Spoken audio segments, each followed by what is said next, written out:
The glitz and glamour of Hollywood isn't that far from the working-class communities of East Los Angeles. These neighborhoods are home to generations of Latino families. Despite what a lot of people's perceptions are of East LA, this is definitely a hard-working, family-driven community.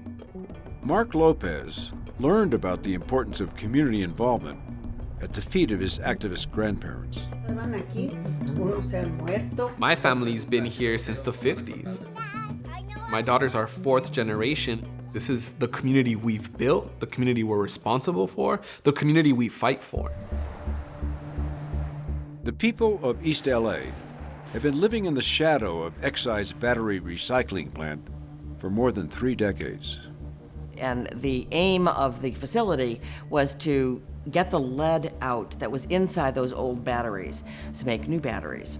So it sounds like a great type of recycling operation, right? But the fumes from the lead in the batteries would go up the stack and out into the community.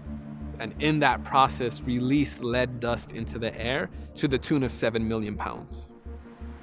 This widespread blanket of pollution resulted in extremely elevated lead levels in the children living here, contributing to health issues as deadly as cancer. We actually had to go door to door knocking to inform residents of what was happening and get them to sign up to get their homes tested because the state wasn't taking that on. In addition to this community outreach, Lopez organized protests and testified at government panels demanding soil testing. And people have told me, oh, you know Mark's mad when he smiles really big. It makes me really angry.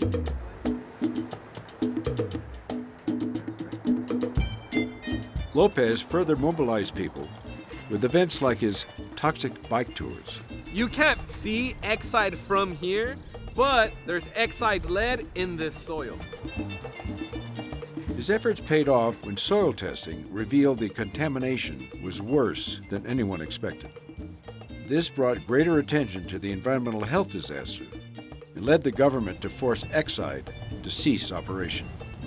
It was one remarkable victory.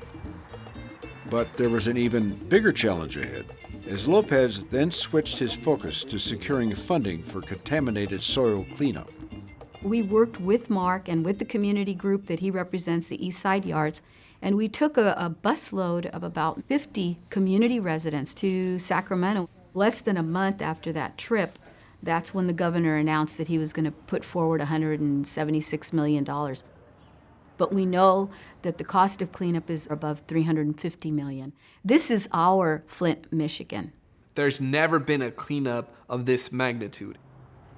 In the area the state is currently looking at, we're talking about 10,000 residential properties. Lopez continues his work passionately involved in protecting and fighting for his community and his growing young family. Thinking about my daughters, Chole and Luna, I want them to understand that they have a responsibility to ensure that our communities are safe, that our communities are healthy. For outstanding environmental achievement for North America, the 2017 Goldman Environmental Prize is awarded to Mark Lopez, Los Angeles, California.